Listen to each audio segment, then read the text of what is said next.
नमस्कार दोस्तों, आपका स्वागत है आपके अपने यूट्यूब चैनल पे द पाठशाला में। तो आज का सेशन आपका ये है कि फर्स्ट सेमेस्टर का सेकेंड पेपर शिक्षण अधिगम के सिद्धांत, जो कि टॉप 25 मोस्ट इम्पॉर्टेंट क्वेश्चन लेकर आए हैं, जो कि आपके एग्ज़ाम के लिए बहुत ही महत्वपूर्ण है। तो आइए चालू करते हैं। पहला क्वेश्चन क्या है? शिक्षण की त्रिमुखी प्रक्रिया के 3 बिंदु हैं: शिक्षक, शिक्षार्थी, पाठ्यक्रम। शिक्षक पेन विद्यालय, शिक्षक श्यामपट पेन कोई नहीं। तो इसका राइट आंसर होगा शिक्षक, शिक्षार्थी, पाठ्यक्रम। क्वेश्चन नंबर 2, शिक्षण में कितने तत्वों का होना आवश्यक है? ऑप्शंस हैं 3, 2, 4, 5। तो इसका राइट आंसर होगा 3, क्योंकि शिक्षण प्रक्रिया जो होती है ये 2 प्रकार की होती है, एक त्रिमुखी प्रक्रिया, एक द्विमुखी प्रक्रिया। तो शिक्षण इसमें पूछा है कितने तत्वों का होना आवश्यक है, तो अधिकतम लगभग 3 तत्वों का महत्वपूर्ण होना आवश्यक है: शिक्षक, शिक्षार्थी और पाठ्यक्रम। क्वेश्चन नंबर 3, संप्रेषण के कितने घटक हैं? 4, 3, 5, 6। तो इसके संप्रेषण के 5 घटक हैं। इसका राइट आंसर होगा 5, ऑप्शन नंबर 3। अगला क्वेश्चन क्या है? प्रेषक, संदेश तथा ग्राही घटक हैं। ऑप्शंस हैं संप्रेषण के, अभिप्रेरणा, रुचि और अवधान। तो इसका राइट आंसर होगा संप्रेषण। संप्रेषण के अंतर्गत ये प्रेषक, संदेश, ग्राही, प्रापक और प्रतिपुष्टि, ये 5 घटक होते हैं, जो कि आपके ऊपर बताए गए हैं। शिक्षण के सूत्र, इसके ऑप्शंस हैं सरल से कठिन की ओर, ज्ञात से अज्ञात की ओर, स्थूल से सूक्ष्म की ओर, सभी। तो इसका राइट आंसर होगा सभी, क्योंकि सभी ही शिक्षण सूत्र हैं। क्वेश्चन नंबर 6, शिक्षण अधिगम के सिद्धांत हैं। ऑप्शंस आपके हैं करके सीखने का सिद्धांत, प्रेरणा का सिद्धांत, रुचि का सिद्धांत, सभी। तो इसका राइट आंसर होगा सभी, क्योंकि सभी ही सिद्धांत के अंतर्गत आते हैं। शिक्षण प्रविधियां हैं। ऑप्शंस आपके हैं प्रश्नोत्तर प्रविधि, विवरण प्रविधि, वर्णन प्रविधि, सभी। तो इसका भी राइट आंसर होगा सभी, क्योंकि ऑप्शन में तीनों ही प्रविधियां हैं। क्वेश्चन नंबर 8, शिक्षण की नवीन विधाएं हैं। बाल केंद्रित शिक्षण, गतिविधि आधारित शिक्षण, दोनों कोई नहीं।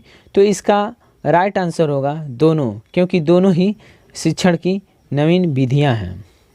भाषा की दक्षताएं हैं। ऑप्शंस आपके हैं सुनना, बोलना, लिखना, सभी। तो इसका राइट आंसर होगा सभी, क्योंकि सभी भाषा की दक्षताएं हैं। गतिविधियों के श्रेणी हैं। ऑप्शंस आपके हैं शारीरिक, मानसिक, शारीरिक व मानसिक, सभी। तो इसका राइट आंसर होगा सभी, क्योंकि शारीरिक गतिविधियां भी होती हैं, मानसिक गतिविधियां होती हैं, दोनों होती हैं। तो इसका राइट आंसर होगा सभी। प्रोजेक्ट पद्धति के जन्मदाता हैं। ऑप्शंस आपके हैं किलपैट्रिक, फ्रॉवेल, जॉन डेवी, कोई नहीं। तो इसका राइट आंसर होगा किलपैट्रिक। आते हैं नेक्स्ट क्वेश्चन पे। बुनियादी शिक्षा के जनक हैं।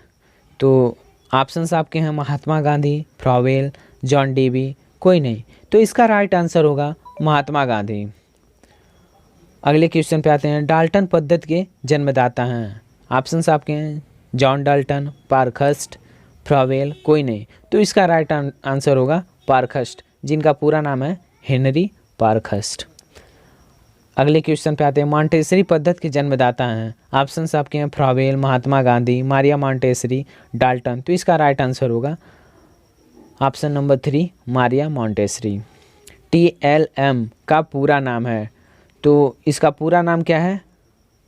ऑप्शंस क्या है? Teaching level material, teaching learning material, teacher level material, कोई नहीं। तो इसका राइट आंसर होगा टीचिंग लर्निंग मटेरियल, जो कि शिक्षण क्रिया करने में आपके लिए बहुत ही हेल्पफुल होते हैं। टीचिंग लर्निंग मटेरियल, शिक्षण सहायक सामग्री जिसे कहते हैं हिंदी में। क्वेश्चन नंबर 16, सूक्ष्म शिक्षण पद्धति के जन्मदाता हैं। ऑप्शंस आपके क्या हैं? बोर्ग, स्किनर, रायबर्न, एलन। तो इसका राइट आंसर होगा एलन। इनका पूरा नाम है DW एलन। अगला क्वेश्चन है अपेक्षित अधिगम स्तर की संकल्पना किस राष्ट्रीय शिक्षा नीति में की गई थी? तो ऑप्शंस आपके हैं 1977 में, 1984 में, 1986 में, 1992 में। तो इसका राइट आंसर होगा 1986 में। अगले क्वेश्चन पे आते हैं।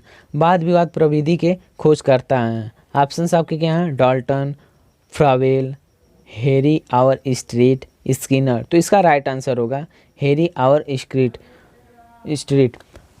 इसमें हम आपको बता दें कि जितनी भी पद्धतियां हैं ये आपके एग्ज़ाम के लिए बहुत इंपॉर्टेंट है, क्योंकि हर बार आपके सेमेस्टर वाइज टेट और सीटेट में हमेशा पूछे जाते हैं। इसीलिए आपको छांट कर ये लगभग मोस्ट इम्पॉर्टेंट क्वेश्चन आपको ये बता रहे हैं।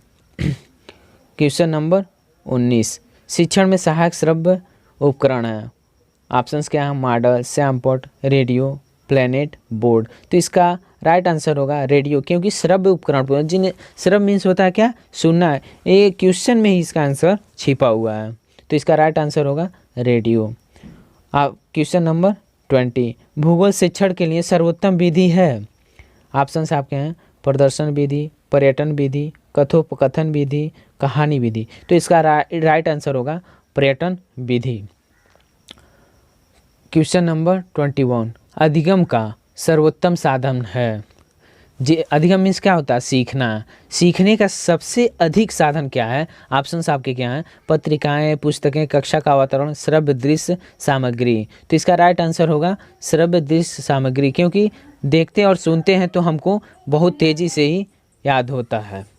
अगला क्वेश्चन क्या है? भाषा शिक्षण हेतु उत्तम विधि है।